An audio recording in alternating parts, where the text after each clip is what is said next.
Us here at RTMC, and a very good morning to those who are joining us via the link. We are about to start with the press conference. You would know from the media invite that we sent out yesterday that the MEC together with RTMC have been working in the background to try and get us to a place where we are able to service everyone who requests a slot to renew their driver's license, their PDPs, and also those whose learner's licenses are expired or about to expire. So the press conference today, colleagues, is to just take you through some of the measures that we will be introducing to ensure that the frustration that is out there, and I know on social media, on your stations, people are talking about the frustration that they face whenever it comes to a time to renew their driver's license. So we as the Gauteng provincial government are aware that people want to regularize their driving licenses, and it shouldn't be government that then stops them from doing so. Without further ado, I will introduce the MEC for Public Transport and Roads Infrastructure here in Gauteng, MEC Jacob Mamabulo, who will take us through what exactly does he have in store for the people of Gauteng. Over to you, MEC. Okay, thank you very much, Theo, and let me greet the people of our province of Gauteng and the representatives of the various media houses that are here, and including those that are following us on different platforms online, and all protocol observed, as they say. I'd also like to just announce that this media briefing we're having today include both the province of Gauteng and the team from the Road Traffic Management Corporation, the RTMC. That is why you're seeing us here together, is because we are working together on solving the problem that we have. Obviously, you will get, you know, the presentation that we will be making, which I will not follow word by word, but it should help you to get some of the particularly more technical information that you might need. So I will go to, you know, to the information that we have prepared for this briefing. Now, I just want to start by saying that we all know that by now, Honorable Minister Fikile Mbalula has made an announcement last week, Friday. It was at 10 o'clock on the 27th of August in the city of Tshwane at the RTMC offices in Centurion, where Minister extended the validity period for driver license renewals, and this period goes up to end of March in 2022. Now, on behalf of the provincial government of Gauteng, I would like to just formally table that we welcome the announcement made by our Honorable Minister, and we believe that the announcement has brought much needed relief to the motorists and driver license card holders in the province of Gauteng. Of course, this was nationally, but we really commend Honorable Minister Fikile Mbalula for providing this much more important clarity that has really helped a lot insofar as people were concerned about the deadline. Now, today being the last day, we felt that as a province, together with the RTMC, we should take the opportunity to outline the measures or the support system that we are going to put in place to implement the announcement made by the Honorable Minister.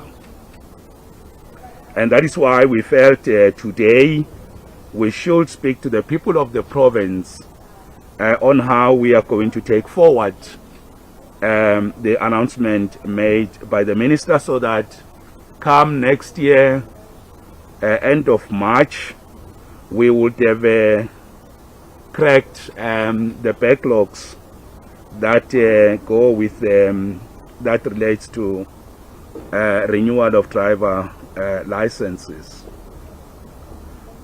Now, just also to upfront acknowledge that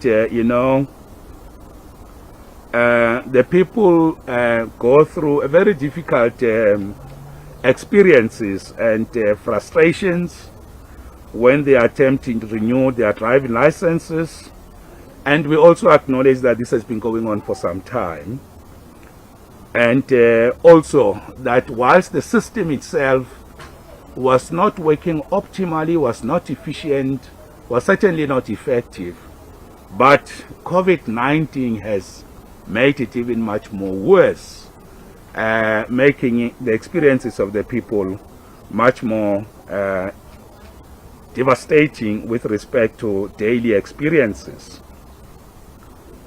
Now, to alleviate this, we really going to be introducing to you what we think should happen and the set of interventions that we are going to use.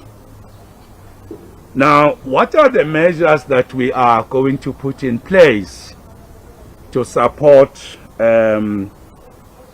motorists and license card holders?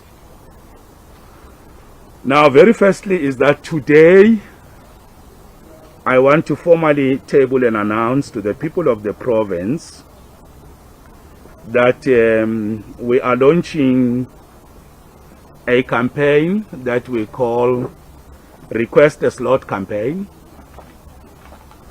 And this campaign will obviously be run in phases. As you can see from our notes we have provided you, we already acknowledging that the first month of September, it might take a bit of slow start, but the Request a Slot campaign should enter its intensity and momentum in the transport month, which is in October. The 2021 transport month period will be the period in which we will then take this campaign to a higher level, intensifying the momentum of the campaign.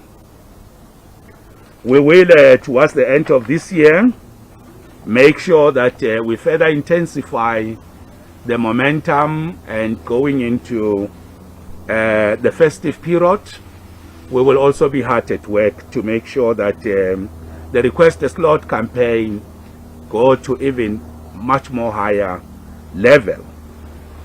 And the campaign will enter its final phase in next year, January, February. And of course, we will wrap it up and conclude it in the month of March. So the request a slot campaign will then close with an announcement on whether we have cracked and addressed the backlog or not. But I must say that we have agreed as the province and the RTMC that from time to time we'll be providing updates of where we are, how we will be performing, and giving data, particularly at the end of October, Transport Month. We will give the first batch of more concrete information about where we are. So because the end of the whole of September, we will be making sure that we properly embed this campaign as part of the work we will be doing. Now, what will be the key features of the request a slot campaign? The context to it is that we have acknowledged, as I've already said, that COVID-19 has brought an unprecedented challenge on our doorstep, a challenge that our systems were not ready to deal with. The other challenge that we have as part of the context for this is, as you know, Gauteng province has a high vehicle population, and that means the demand for the services is very high. But you can imagine with COVID-19, it actually reduces the capacity to provide service. One, because of less staff. Once there's an announcement of infection or people not feeling well, you have to demobilize, and it affects operations. So you work with less staff. The policy of government is that in every workplace, you must work with less than 50% of the people to enable social distancing. That again remove the capacity that you need. It also means that even the equipment that you have, the rate at which you can service it, it's also affected by lockdowns, because the parts that you need, the personnel you need to maintain and service your equipment, it's also affected by that. Of course, then it also means your operational efficiency is negatively impacted upon. The other contextual issue is that in Gauteng we are working with 40 DLTCs, as we have announced, and out of these 40 we have already said 34 of them are run directly by another sphere of government, that's municipalities. We are running 6, and out of 6, with the lootings that have happened and the damage to property, to commercial sites, our DLTC in Kliptown was also attacked. That minus the capacity that we have.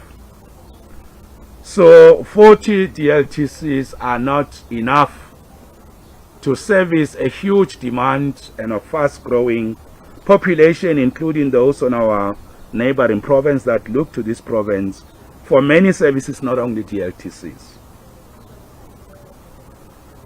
Now, the other, before I go to the other operational features, practical and concrete interventions we're putting in place, I just want to remind members of the media and the residents of Gauteng that COVID-19 has impacted transport, and public transport in particular, quite severely. I want to emphasize this point because, as you will know, we have had a difficulty of potholes on the roads with the lockdown. We receive massive requests from yourselves about the potholes across the province. We established a smart mobility weekend campaign in which every Saturday, Sunday, we are hard at work. And this campaign has been running for a very long time, since I think we getting into almost more than, if not 8-9 months, every Saturday, Sunday, we work without fail. I think we would have started in February, if I'm not mistaken. But every weekend we go out. This weekend I'm going to Bronkhorstspruit. We are patching potholes because we are left only with the city of Tshwane. We have been to all municipalities. Some of them 3 weekends, some of them 2 weekends. This weekend is our last phase. We enter in Tshwane so that in Transport Month, we report back to yourselves about the pothole program we ran. That was as a result of COVID-19. With the vaccination program, we have seen challenges with mail responding, the people in the taxi industry. We designed a program to drive vaccination on the ground, taking vaccines to the people. This was one dynamic, creative thing that we introduced, took the vaccine to the taxi ranks and to the commuters, then to everybody. So I'm making that point to say COVID-19 has meant many challenges to us. Now, with this particular problem of DLTCs, I want to say to the residents of Gauteng that with the same effort and intensity we have placed on the smart mobility weekends, we have placed on the vaccination program, compliance at public transport nodes, we are going to drive this campaign with the same momentum, intensity, and passion. So we are going to make sure that we drive this campaign. Now I want to go to the last part of the briefing, which is what are the essential operational and practical aspects of the campaign and how will it be structured? Now, the first part is that the campaign has got will be supported by better infrastructure. That is the first part. So the problem we are solving is that one of not having enough facilities to provide the service. Those of you who were following Minister's press conference, you'll have realized Minister announced that in Gauteng we will introduce 2 DLTCs, and he unveiled one of them in RTMC offices in Tshwane. The second one is here. One of the buildings here, which we will go to, that's going to serve as the second DLTC that we are introducing in the province. The DLTC will be administered, run, and managed by the RTMC. And of course, it's a part of the provincial capacity. I just want to inform you that yesterday, Monday, I issued a government gazette in which I was notifying the public that RTMC is appointed as a licensing authority. And in the same gazette yesterday, printed by Government Printing Works, and we do have proof of it for anyone doubting that. We have also gazetted that the Gautrain Management Agency, GMA, is also a licensing authority. It's in the same gazette. And that is the reason why we can now proudly announce that RTMC now being appointed, these 2 facilities can now kick in as supporting the campaign we are going to be driving, but being part of the solution. Now, I just want to say that you will see before the end of the year, we are going to introduce 4 more DLTCs at a provincial level. We will gazette them publicly as well. And these are going to be at our regional offices of the Department of Transport. We have got a lot of space there that's unutilized. So we will be optimizing the usage of that space. They will be run in partnership with the RTMC. And we hope by the end of this year we'll have added that 4.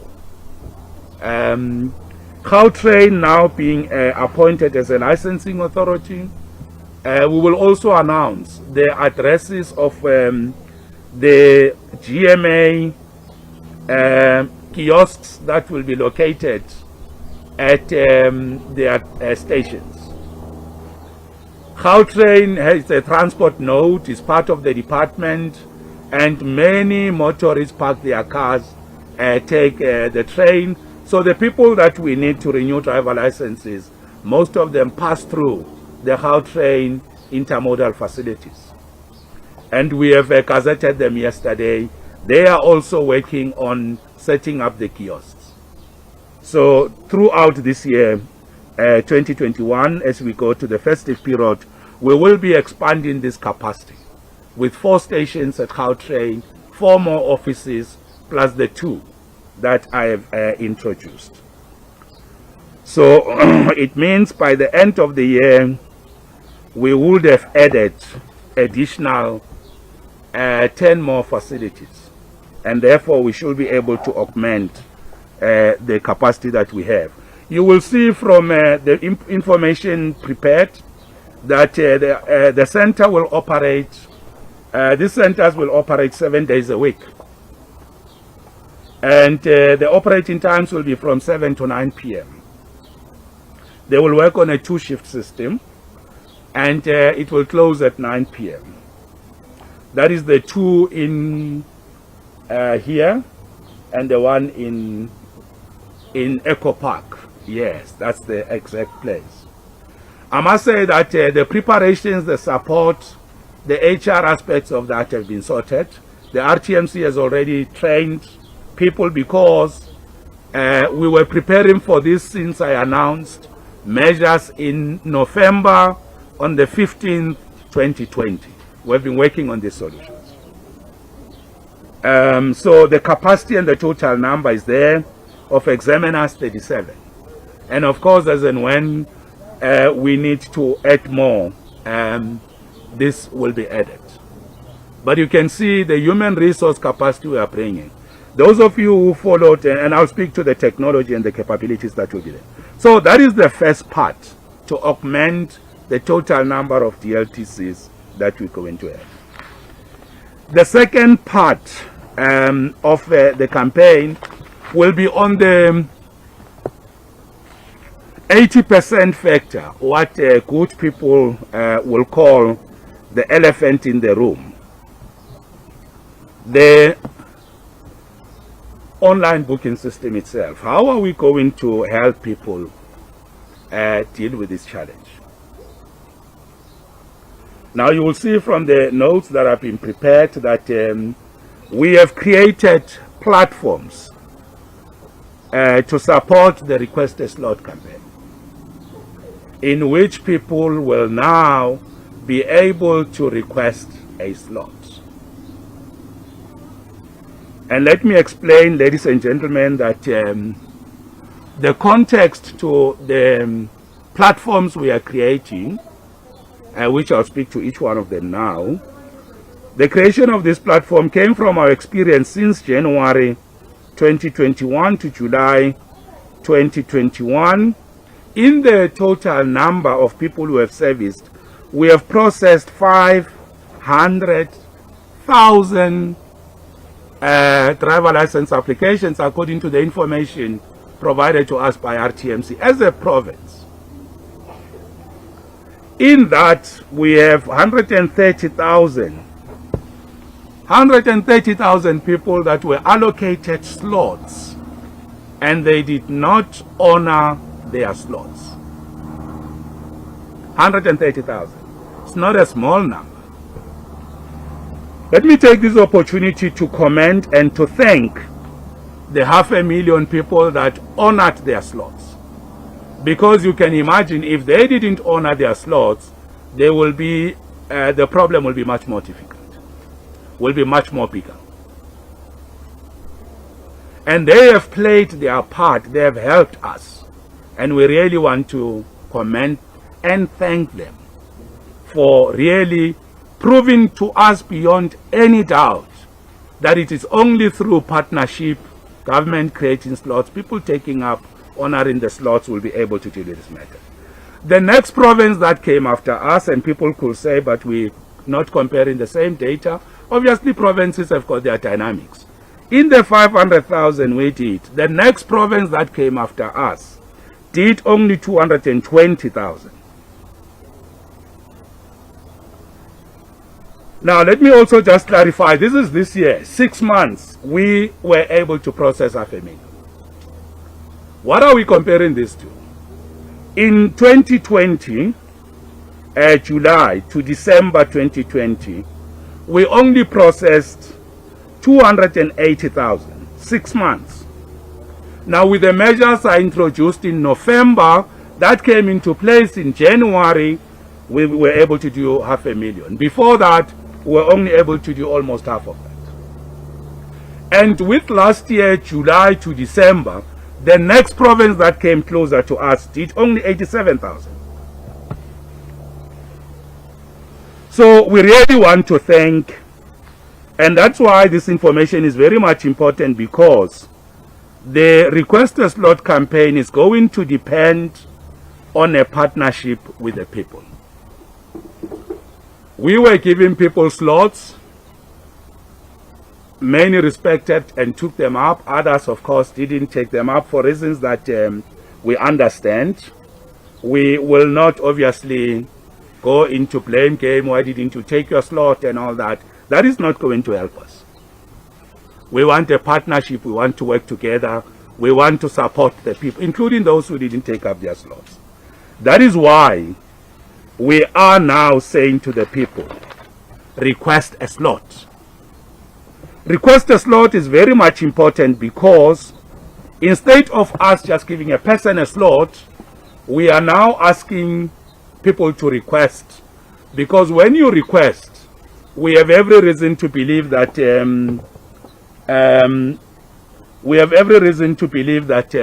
you will take up the slot. So that's why we will be driving this campaign. Now, we have created an online, a web-based system in which you go into the website on online.natis.gov.za, the email, the web address is there, and then there you will find an icon on the website called Request a Slot. And then you request a slot. It will tell you what is required, your basic details that you have to put in. And then you submit. When you submit, we commit that in a period of 30 days, we should be able to give you a slot. So people will have this platform on which to request a slot. We are quite confident. This is a web-based system. We know, everybody knows, web systems, one day you could have this, that challenge. But we are confident that this platform will help people a lot. We have created an Android-based app which will be on Google Play Store very soon. We're hoping that the app that we have tested, design tested, and we have seen how it works, you should be able to download it in the course of this week. Anytime moving forward, the app will be there. You download the app, you request a slot. The app is called Request a Slot. RTMC is running multiple apps on its platforms. It has those as part of its smart technologies portfolio. We have no reason to doubt that this app will work in the smartest way possible. So if there's a problem with the web-based booking system, Request a Slot, you can use the app. You can use both. It's not one or. It depends on you, what works for you. And so that is the second platform we are creating for people to request. We are also creating an email platform to add to that. Because people could have a problem with the online system, it's not working, the web, today it's down, whatever. People might say, hey, the app is complicated for me, or there's a difficulty with it. We're creating the email. There are 2 emails. You will see them on your notes. The emails are also called request a slot. And the email address is requestaslot@gauteng.gov.za. The other one is requestaslot@rtmc.co.za. Now, this the way it works, and of course, subject to the officials, technicians who might give us even a much more better service. But the way we have designed it now is that we just want you to, send an email. And how do you send an email? What do you say to us? You don't have to say anything except request a slot. And then you click, you send. And then you will get, within a shortest space of time possible, you will get a response from us that says, we want the following details from you. Then you send us again your details using the same email address. It will say, like all other platforms, the information is the same. We want to know whether you are a South African, using a South African ID number or passport, or which one you're using. And then it will want your ID number, it will want your names. Then you put all those, you send. Within 30 days, we should issue with the slot. Let me also say that many of you will be aware that in April this year, 2021, we had put massive adverts in the media. And when I say, because I'm not a communicator, when I say to my team that, hey, we spent a lot of money paying for these media adverts, they say, IMEC, but don't emphasize payment. I say we did partner with media houses. We paid to request support to appeal to the people to honor their slots. So I want to announce to you that we will be approaching some of the media houses. I don't have a tender in the media houses, so whatever they choose, please don't ask the MEC why that one, not us. I don't know. With the RTMC as well, we are going to run media adverts in which we will tell the people about the online booking, requesting a slot on app and the email, how all this work. We will take it to the public, working with media platforms. With that, we hope we will address the challenge of people saying, I can't get a slot. Let me also add that in the same way that we are doing with the vaccination program, in the same way that we did with the compliance with COVID-19 protocols at public transport, this Saturday I'm going to Bronkhorstspruit with the team. We are going to do the COVID-19 vaccination program at the taxi rank in Bronkhorstspruit. We are going to be patching potholes in Bronkhorstspruit, smart mobility. We are now going at the taxi rank to request to provide the platform at the taxi rank for people to request a slot. So we will be sitting like this with the laptops, and we'll ask the members of the public and the taxi drivers whose licenses have expired, are unable to get a slot. We will say to them, come and formally request. You will see us with the RTMC team this weekend. We will be there. RTMC team will be there. Yes, we are partners. Yes. So I know you might be not working weekends, but unfortunately you are with a partner that works Saturdays and Sundays. So the partnership requires that we work. On Sunday we will still be in Bronx. Smart mobility, vaccination program, compliance at taxi ranks.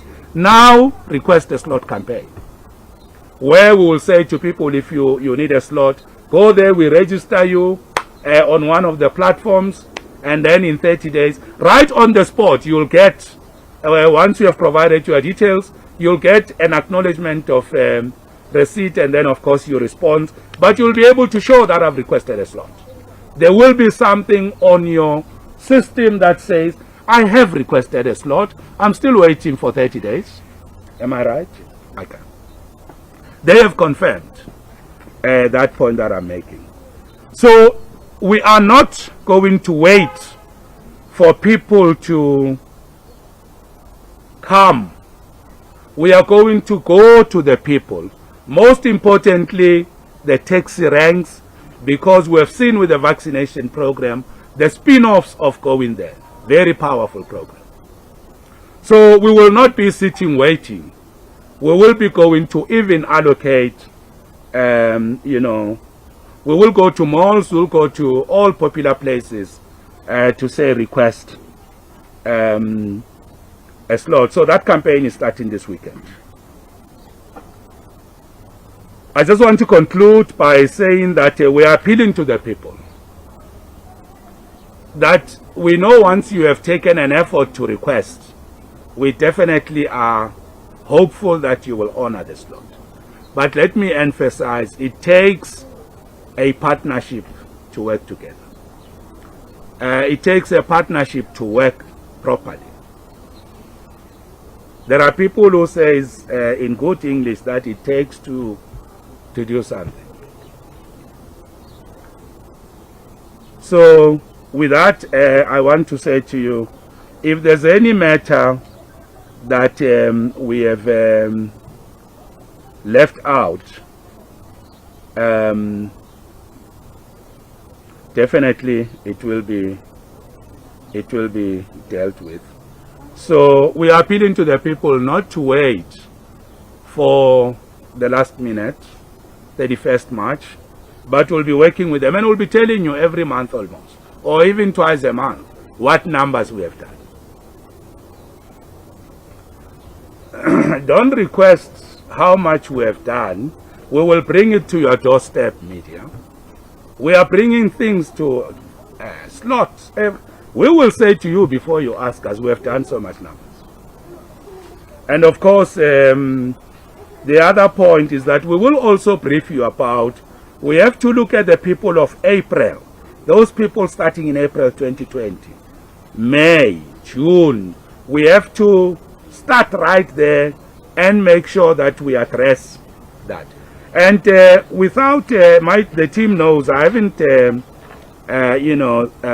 said this, but I want to make this point, that we need to also agree, and I hope we will, this can be discussed, I stand to be convinced, but I think we need to agree that with all these platforms, a person who does not request a slot, with all the mass communication we will do, placing adverts on radio, on all, on newspapers, on all platforms, and somebody still doesn't request a slot,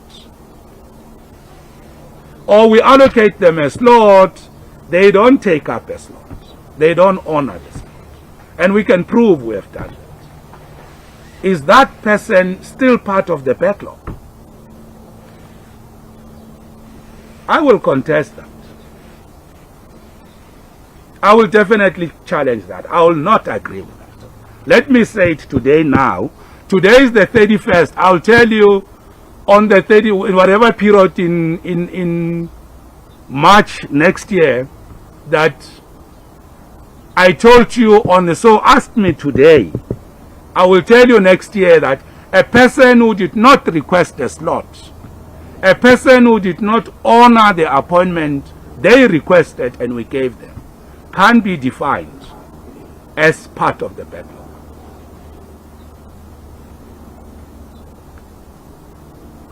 So if there are 130,000 people that will have not requested, as an example, we are still going to communicate with them. We go to public places, they don't come.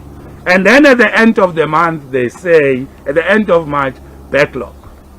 We will not count those as backlog. Because we can't force people to come and take up their slot. We can't. All we can do is to give you a slot. And also I want to say to the media houses, subject to my team objecting to that, because they work with you every day, so they never want to upset you. But I want to say this, that also media houses, you know, you have been calling me, MEC, people can't get slots, people want slots. And this time I want to say to the media, when you call me, my number is public, please call me. I'm not saying don't call me. Feel free to call me. But when you call me and say, people are not getting slots, please give me their details. I now need to know, Jacob Mamabulo is saying he can't get a slot. This is his ID number, these are his details. We are not going to go into a general, people can't get slots, because we are creating platforms for people to request a slot. So give us the details. We will call them to say, please request.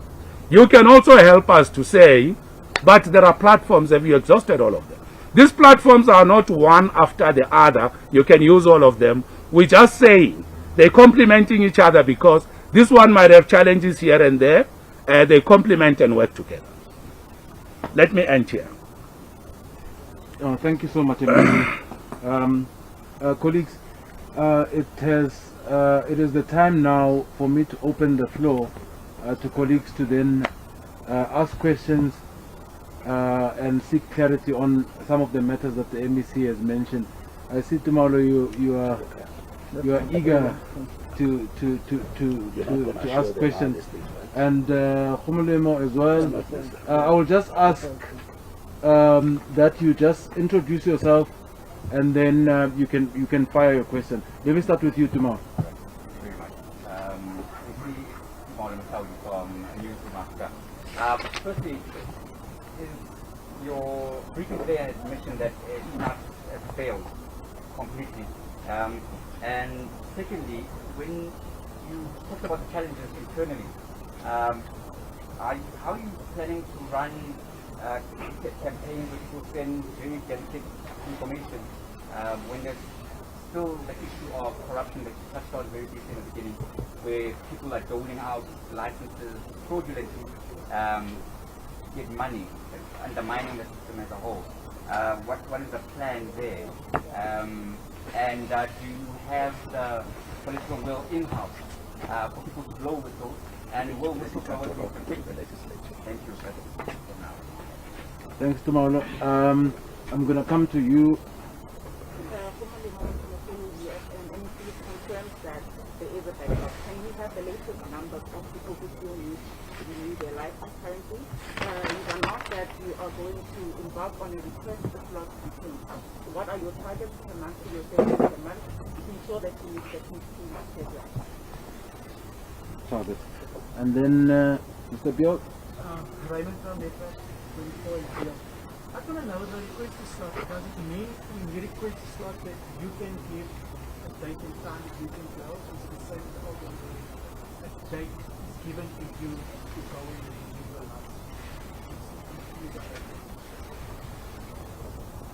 out?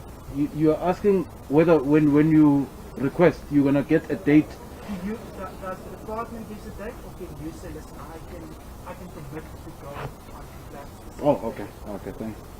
Mr. Whittles? Can I wait for the answer on this one? Okay. So the three questions, let me see. Tumalo, 2, as Enat is completely failed. How do you run a campaign when you have corrupt elements in your system? Umlima wants to know, what targets do you set yourself when you are running this process? And then, does someone tell you what date they are available, or do you then give them a date? And how does a 30-day thing work? Over to you, MEC. Okay.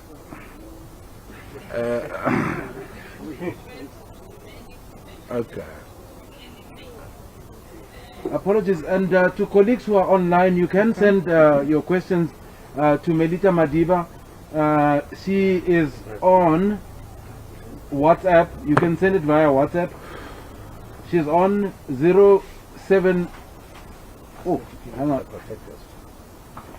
Just a second. I'm just checking a number. I don't want to give you a wrong number.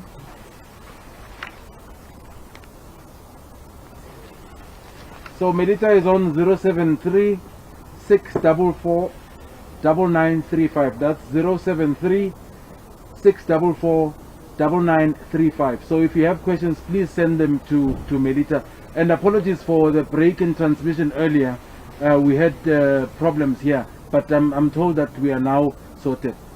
Let me see if you can just attend to those questions. No, thank you very much. I've got a good team here. I would like the team here to also help me out, but let me start with the last question so that I go to end with the first. How does this work? There's just an information that I should have given because we haven't done a demo of how the systems will work. In there, remember when we were giving you a slot with the email system we introduced in January, you were not aware. We just look on the INATIS, your license is expired, is expiring, you do need to renew. We give you a slot and the place where you're going to get the slot. This time I should have added that we will give you the opportunity to say, what is your preferred place? Because we also acknowledge that people might have got slots too far. But we believe that with the challenges that we have clearly explained, we can still give you too far, but we want you to say, what is your preferred place? We are appealing to people that the difficulty of not renewing a driver's license and not taking up a slot is much more difficult than the difficulty of not taking up, the trip. But we are now saying, where do you prefer? With respect to the date, remember we say you send in 30 days. We work to give you, we now tell you, you are booked at this place and the slot is available on this date. You can imagine if people say, no, I don't want it this time in the morning, afternoon, I don't want, will never. So we are giving you a slot. And that's why we're talking about a partnership. And that's why we're commending the 500,000 people that went out of their way to take up the slot. But at least this time on the place, you will have the opportunity to, am I right, that people will select their preferred place? Yeah. So that is... Two preferred. Okay, can you clarify that? So we're giving you the option of... Ashraf will introduce himself. Oh, sorry. Ashraf, apologies for not introducing you, Ashraf. Ashraf colleagues is a techie here at RTMC. He's Ashraf Musa, M-O-O-S-A. That's Ashraf A-S-H-R-A-F Musa. He works with the technology and has been very helpful in this process. You can go ahead, sir. Okay. So we're giving you the opportunity to choose your preferred center, and we're giving you the opportunity to choose another center. So for example, if you're staying in the city of Tshwane, you can choose, okay, I want to choose Centurion as my first preference, but perhaps I work in Midrand, then I can choose Midrand as my second preference. So when we do the automatic allocation of slots for you, we will look at see where have you asked in terms of your preferred center. If we do have a slot for you, we will then obviously do our best to give you a slot at your preferred center. But if we cannot, we will then fall back to the second preferred center that you've given, in the hopes that in either one of the two, we will try to get you a slot, and then we hope that you encourage you to honor your slot. Thank you, MEC. Anything you want to add on the platforms we have created, maybe? In terms of the website? Anything that you feel we have covered? I think we've covered everything. Okay, then, okay. You want to say anything? Let me see. Perhaps I'm going to be able to respond to the number of driving licenses that have been renewed. The numbers. As far as the numbers that we have is that 1.2 million haven't been renewed as yet, and we had a total of 2.8 million expired. That is national. Of course, Gauteng takes the bulk of these numbers, of which not yet renewed for Gauteng was around 437,000. So that is the number that we are tackling and hoping to tackle. So basically, with the capacity that we do have, especially with these two centers, we're looking at least 35,000 slots being available every month because of one, the additional operating hours from 7 o'clock to 9 o'clock in the evening, and number two, because of the centers themselves are going to be working from Sunday to Saturday or from Monday to Sunday. So that's how we're going to be dealing with the backlogs, but those are the numbers. That question has been answered. So colleagues, this is Tabiso Ndebele. He's with communications here at RTMC. Okay. We can do this for you, Timado, of moving there. Thank you very much. Yeah. Timado, we will help you this time. And also sanitize so that, No, we're still coming to it tomorrow. yeah, whatever that, I don't know, is this, can I sanitize them? Yeah, so that we haven't, there's nothing we'll be playing for. Okay.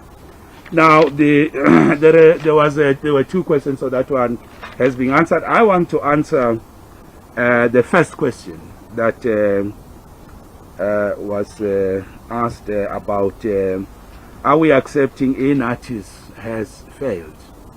Now, let me speak for Gauteng province. I should speak on the province.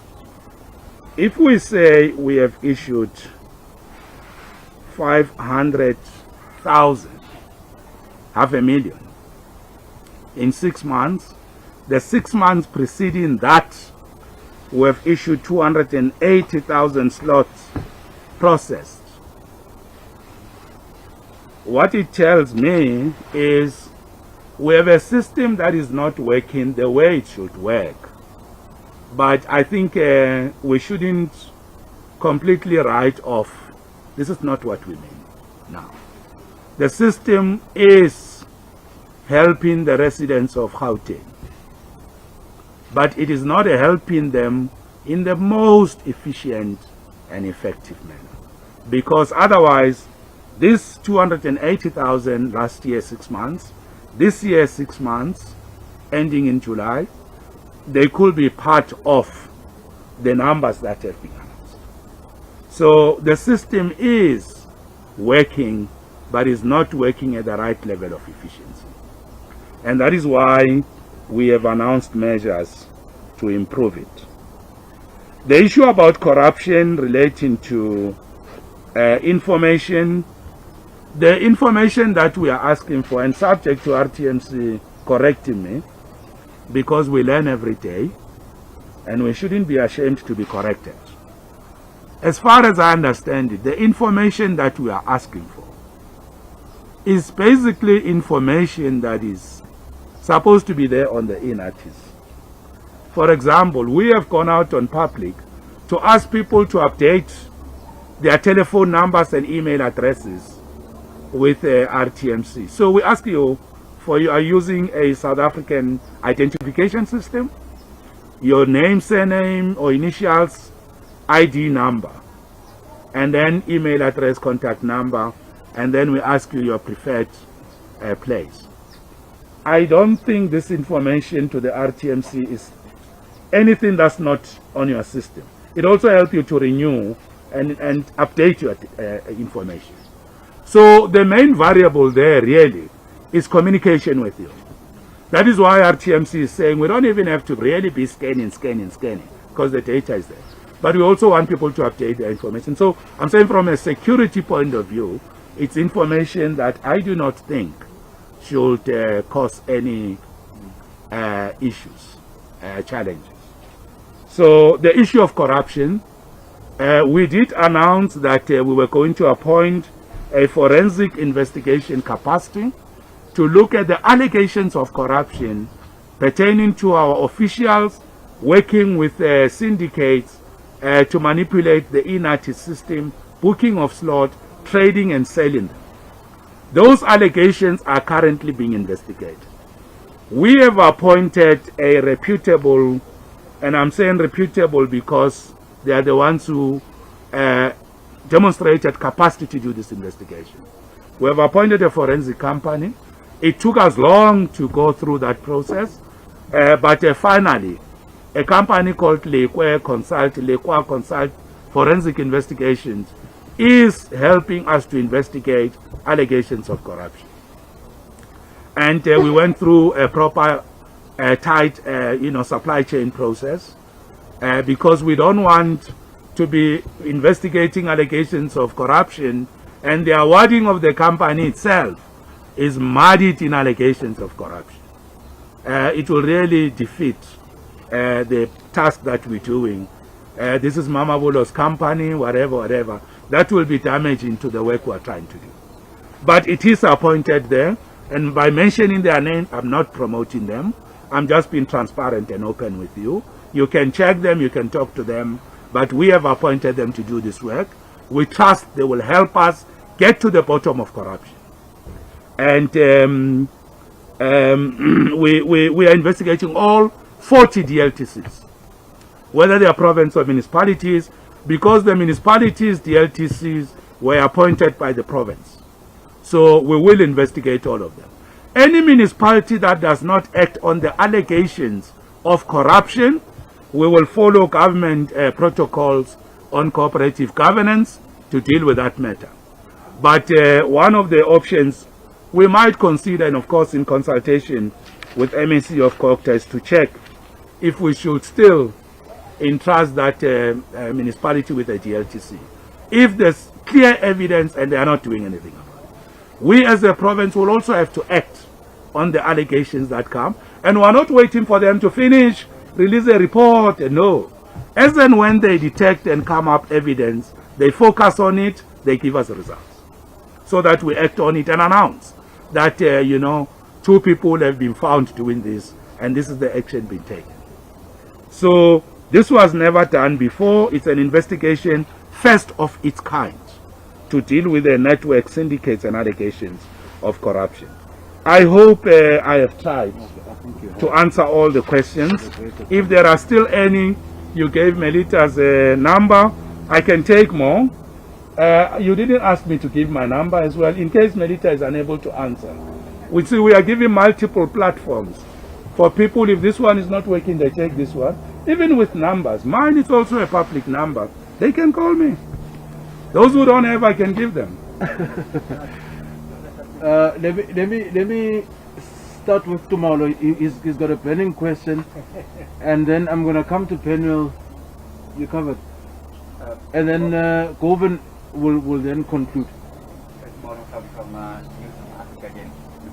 So just information. Is this an admission on your part that you see the United system is a complete failure? Are you writing it off? You said that you're going to try work with something and fix the problem, but it seems like the problems of the system, the system that's not working 15 years, and it just doesn't seem to be a solution. What does this follow up? What does this say about the capacity of the department when it's now up to your customers to try and assist you? It looks like there's a serious lack of capacity. Is that due to financial maladministration over the years? Okay, I think the issues of the system, I'll ask RTMC to talk to it, but I thought I've dealt with it. Yeah. But we will respond to it. Let me take Penwell and then Govan, and then we'll deal with all of them. So not coming from the side, and I just need to establish when are these systems, all these platforms coming live? Does it start today or tomorrow? Number 2, does it mean that now, because I've used the email, therefore I'll get the data via email? So how am I going to get the communication back on the system? If I've used different stuff, let's say I use an app, will I only get a response via app, or will it still be a standard SMS? Okay, Govan. Thank you. It's Dover from the NPA. Just want to double check. Did you mention what the number was of the backlog figure? Yes, yes, we did. Yeah, Just remind me. I think it was 400. Yes, 437. Just double check. Just over 400,000, Mr. Whittle. Just over 400,000. Right. My question to the MEC. So, is there anything stopping owners of driving schools from booking 20 slots back to back, blocking it out, and then offering it to their clients for renewal? And then, is there anything on the system that prevents people who are working on the system on that end from corrupting it? Is it possible that they could reserve slots if you're working at the Department of Transport, at the RTMC, and make it so that those slots don't appear for the general public because you want to use those slots to corrupt purposes? And MEC, what do you think of this driving school thing? We know the driving school people use these centers a lot. So and they're used to blocking out entire weeks sometimes. And that's what's causing people to make disabilities. Thank you. Thanks so much. Tumalo is still not happy, MEC, about RTMC. He thinks RTMC No, listen, with natives. He's not happy. Let's give him assurances, because the system, I think the MEC made it clear that we achieved 500,000 last year. This year. And then 280 last year. That tells you that the system works, although it's not at the level where it should be. But the system does work, so you can't scrap it really. But let me let MEC. Let me also just clarify. You know, I've seen somebody in public talking about the Gauteng e-notice system. Let me correct, we don't have a Gauteng e-notice system.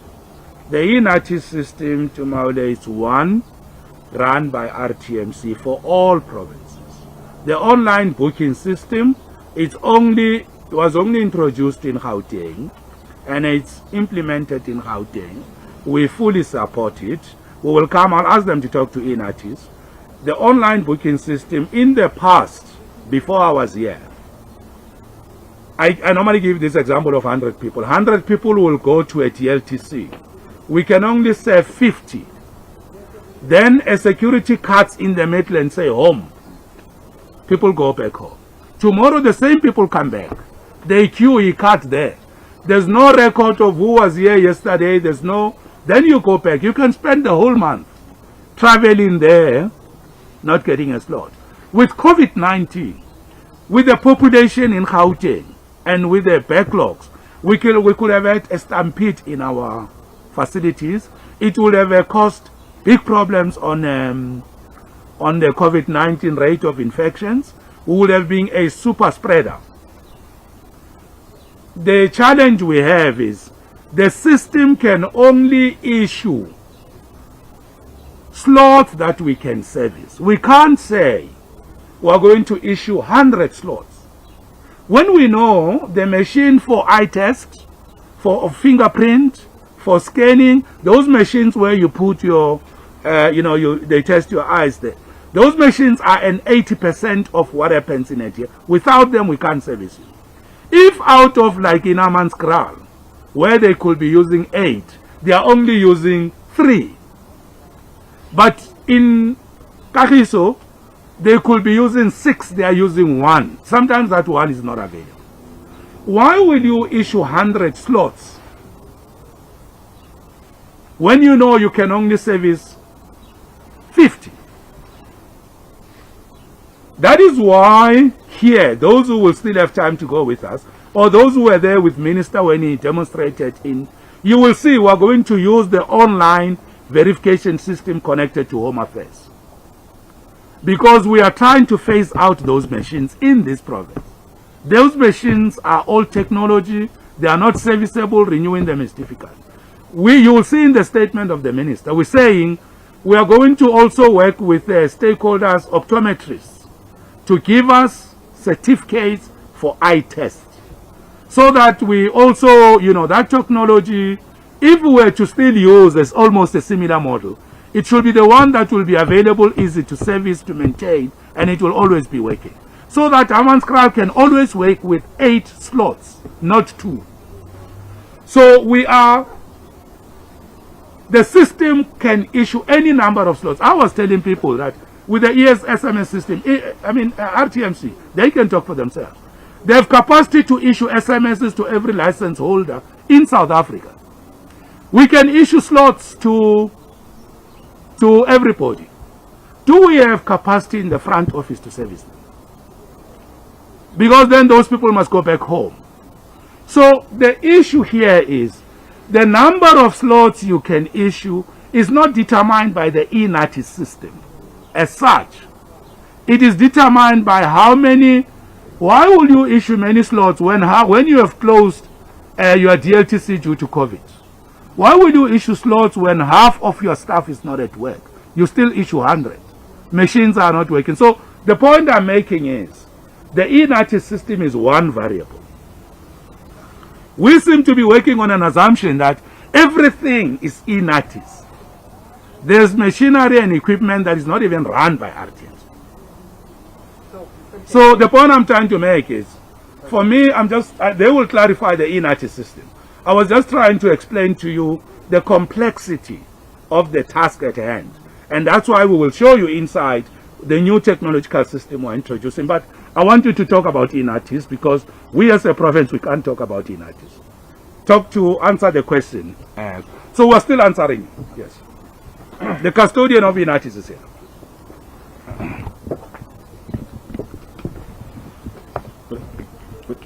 But as the MEC correctly says, e-notice is only one component of the value chain.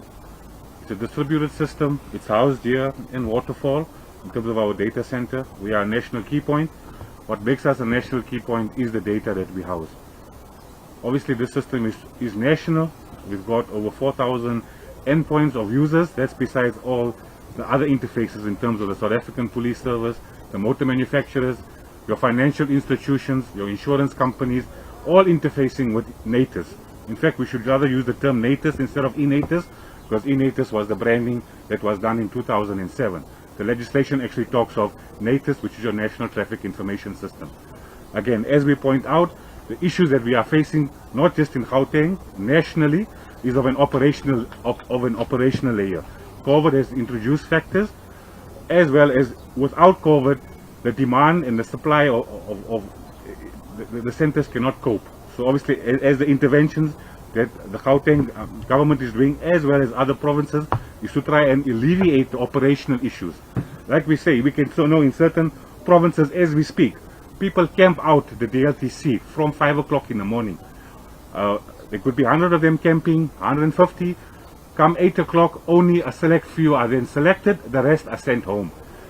We have instances where at a center with load shedding, could be network connectivity, the system is working, but that specific center is not operational due to the operational issues around that center. And then the perception is, oh no, the system is down. Again, we talk to the website, as the MEC has correctly stated, we can only make available X number of slots, and that is based on capacity. The website is up, you can go to the website now, you will see we have now dedicated specific times to say, and that is to ask, for example, the gentleman from ENCA says, what about driving schools blocking so much slots? We've made many interventions. Thus, by announcing when we are releasing the slots, those same driving schools or those specific companies who are hiring people to using more computers, we are now limiting their capacity to take up slots because they're competing with every single member of the Gauteng public. In terms of releasing those slots, we've got a very controlled manner, and it's very auditable. We've got an auditable approach to say this is how we're releasing the slots. No entity or no person can then take a specific slot and keep it for himself or make it available to his friends. I understand about the slot. So, what I'm concerned about is that you have a system that is compromised. You've got people very delicate information, ID numbers, addresses, and things like that. And so this system is open to be manipulated from the inside. In what way? It seems like it's not. But in what way? It's very secure. We have never been hacked. we know eNatus is based on an old technology. It was designed in 2002. It went live in 2007. From 2007, it's been rolled out nationally. It's been running from 2007 on that architecture, on the hardware. We are obviously looking at everything ages. We are looking at refreshing the software. We are looking at refreshing the hardware. That's all within the mandate of RTMC and what we have to do. But we are completely secure. We have never been hacked. The website is on a specific demilitarized zone, which we call a DMZ. It's not on our platform, although we are hosting it, but we've got security measures in play. Obviously, we abide with the POPI Act as well. Even when you on the website, when you give us your information, the information we present back to you is the same information you give us. We don't violate POPI. We don't add in new information. If you look at the confirmations, we even redact the ID number as well as the initials. So those are all security measures we put in place, and also to abide in terms of POPI.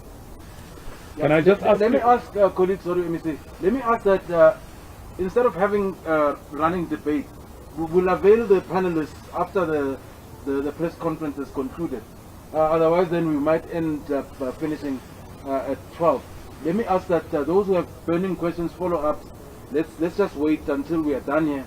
Then you'll speak to the relevant person. There's still a question, MEC, on when is this going live? Yeah, that's what I wanted them. That's what I was trying to talk to.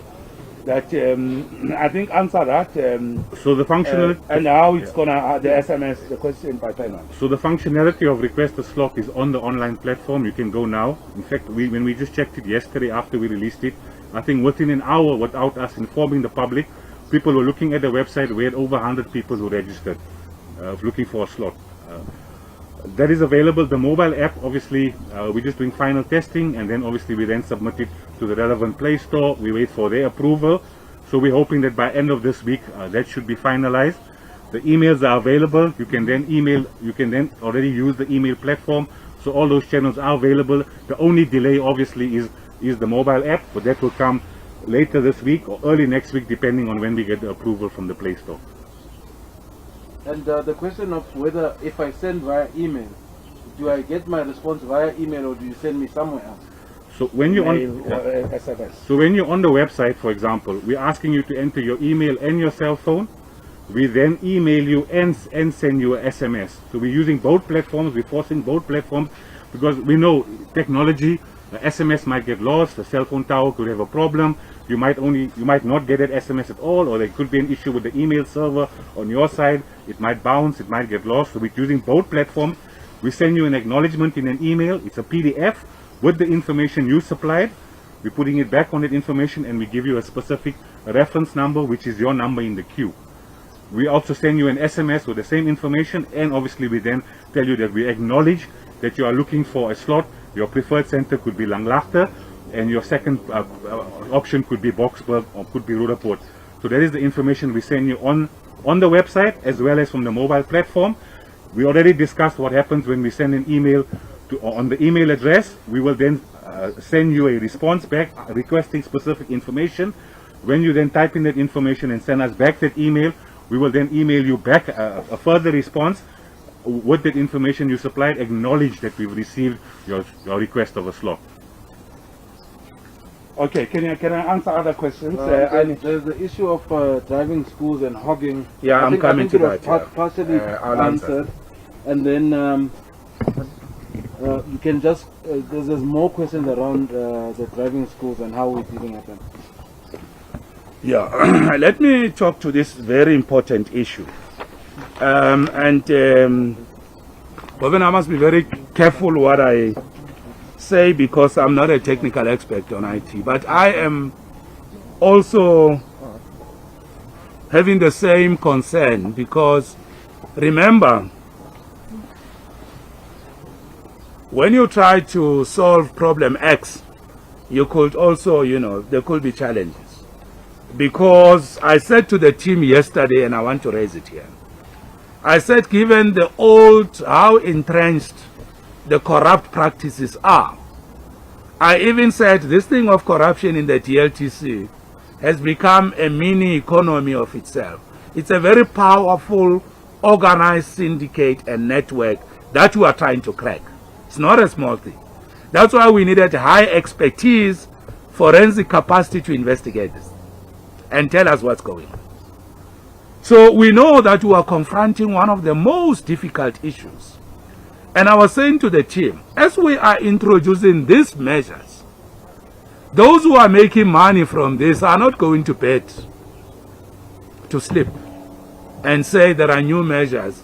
They are going to try and see how and new forms of criminal activity people might want to take chances with the system.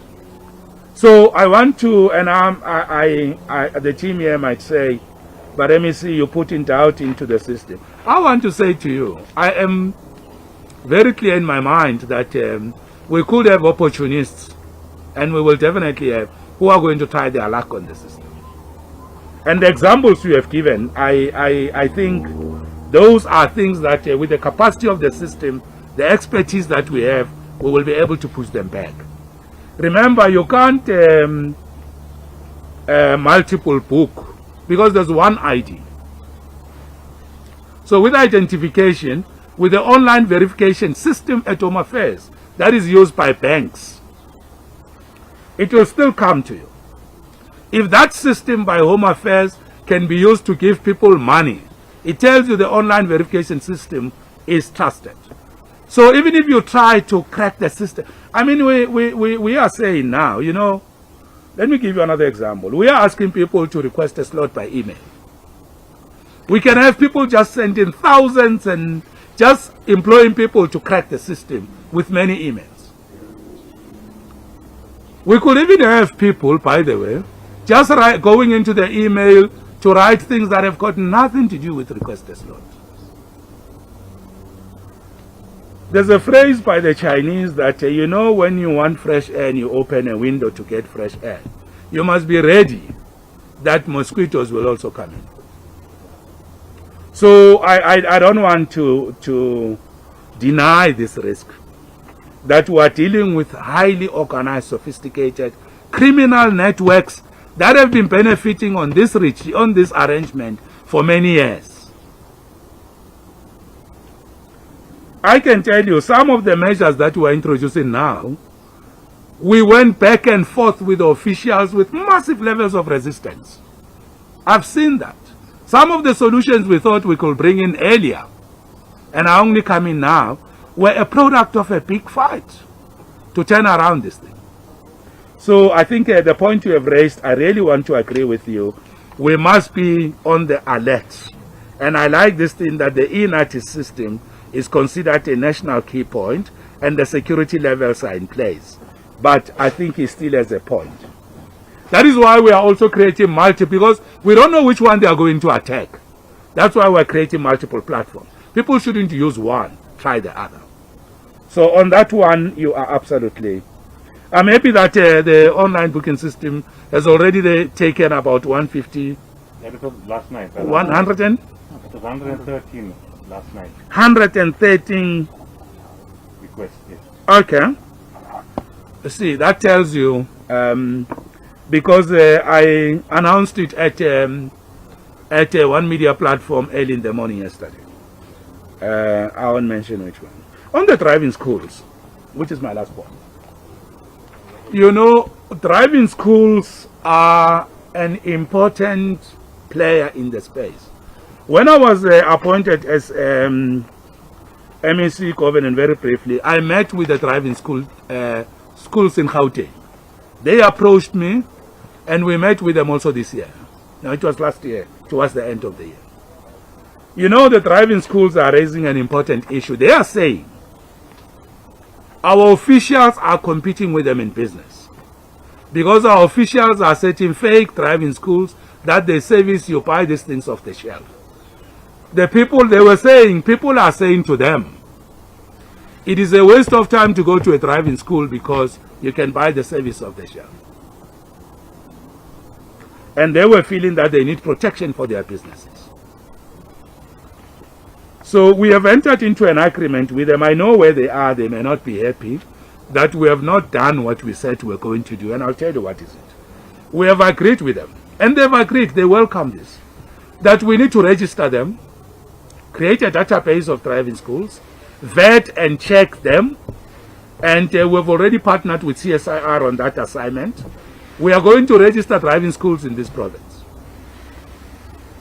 And only those driving schools that are cleared, registered, are known, will be allowed to come closer to our DLTCs. And we will work with them. We will even consider, and it's me speaking, sometimes people say, yeah, he says a lot of things, we go work on the solution, sometimes we experience challenges. But there's nothing wrong with trying to be as creative as possible. We can even look at creating some accounts for our registered, recognized driving schools. Driving schools need to work like banks, where you are an accredited financial service provider, you are an accredited driving school.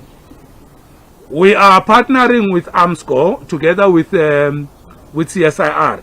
AMSCO is going to, through its Girotech entity, we have agreed they must help us to vet driving schools. Are your examiners registered? Do they know how to drive? Do they know all the rules? Are they competent to teach people how to drive? Is your driving school the proper facility? There will be a checklist of things we need to know. Because currently there are driving schools that operate by name only. No facility, nothing. They just go and buy it off the shelf. We are going to end that. We can't have driving school teaching people when they themselves are not vetted. So we are going to end all these fake driving schools. Because today you can just say, Jacob Mamabulo driving school, here you get it quick and fast. And then I make a quick buck. We shouldn't accept that. So we have an agreement with them that genuine law-abiding entrepreneurs, business people in the driving school industry should get protection from government against criminal syndicates. And we will also publish the list. These are the driving schools accredited with us. So that when you go to a driving school, you know I'm dealing with a proper driving school. And then our officials, and then we will also want to know from these driving schools, are you a front for our officials or not? That's part of the vetting. Is this going to happen easy? There's going to be a fight. When can we introduce this? We have appointed CSIR to look at this project of registering driving school. I know that they've met with RTMC, CSIR, already as part of starting to do this work, because they need to work with the RTMC. So this issue of driving school, we can't wish driving schools away. They are very important. They teach people how to drive. But we can, and then people who still want to walk in and say, I know how to drive, we should be able to test you. Even, by the way, our own examiners, when they need to undergo training as well, check, be verified if really they know the rules pertaining to and the skills, the competencies relating to driving. Because poor driving schools, teaching, buying driving licenses on the road, and then problems, high rates of accidents. So I just want to say to you, we have got a very good partnership with the driving schools. And we are going to be establishing a committee in the province where we'll have an executive and work together to protect the driving school industry from criminal syndicates. That's where we are going to, and we have appointed CSIR to help us solve this problem. I hope we have tried. I think we did. I'm sure the colleagues will agree. Colleagues, thanks so much. It's nice and warm out here. And thanks for joining because us. I don't know why you didn't give them the, but anyway, let me not enter. I don't know. The next part of our program is just to show you the new DLTCs that will be coming online in October. One of them is just behind us here. We'll just take you through what it looks like, what is different from what you know, and hopefully you'll understand better what we were trying to explain here. Having said that, let me thank so much the panelists that are here who have capably answered all the questions. They are available if there's any further questions that you want to ask them. That concludes our meeting here, but we continue inside the new DLTC. Thank you so much, ladies and gentlemen. Okay, so you'll lead the team inside. I'll be with you. Let's go and show them how it works. So can we, sorry.